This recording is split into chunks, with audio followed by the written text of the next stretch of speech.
Muitinė dirbantys šunys ieško narkotikų, tabako bei grynųjų pinigų. Atrodytų, ieško šuo, juk visą gyvenimą šuo kažko tai ieško nosėme, ne? Tačiau, kad jis ieškotų, žinokit, privalo praeiti labai didelę atranką. Iš 100 pasiūlytų šunų tarnauti lieka 2-3. Tai yra europiniai statistiniai duomenys. Kodėl taip nutiko? Dėl to, kad mes žmonės juos ir sugadinome.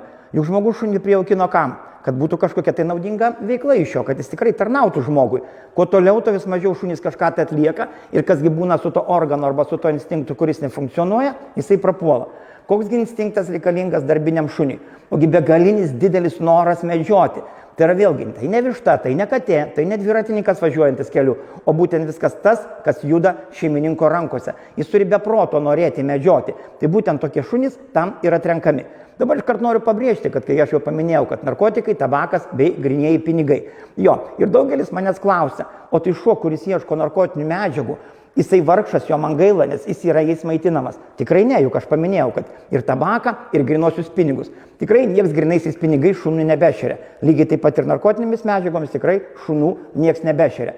Nes, tarkim, vėlgi, šitam šuniui dabar yra 4 metai, matot, koks jisai laimingas, guvus ir panašiai, tai tikrai, jeigu jisai būtų jais maitinamas, aš abejoju, ar jisai turėtų tokią gerą formą. Antrasgi mano šuo yra 12 metų, vokiečių aviganis, tai irgi ar išgyventų jis tiek metų, jeigu būtų jais maitinamas. Tarp kitko, šitas šuo yra jakterjerų veislės, vokiečių jakterjeras, tai yra galbūt vienas iš nedaugelių nesugadintų šunų. Ko? Nes jis yra, toks, tarkim, sakysiu, nelabai gražus, nelabai išvaizdus. Tai yra, jis neturi didelių išpūstų akių, jis neturi mažos nosytės, jis neturi kažkokių tai baltų garbanų, jis toks visiškai neišvaizdus. Tai va tas ir lėmė, kad jisai išliko iki mūsų laikų darbinis. Vokiečiai taip ir veisė šią veislę, kad jinai būtų neišvaizdi. Ir tarp kitko, ką aš noriu paminėti, nei vieno darbinio šuns iš tokio veislyno neparduoda žmogui. Kodėl? Jeigu tu neužsiimi medžioklę, tu neužsiimi kažkokią tai veiklą, veisėjas žino, kad tu tiesiog sugadinsi šunį. Vienas sugadintas, reiškia ir antras.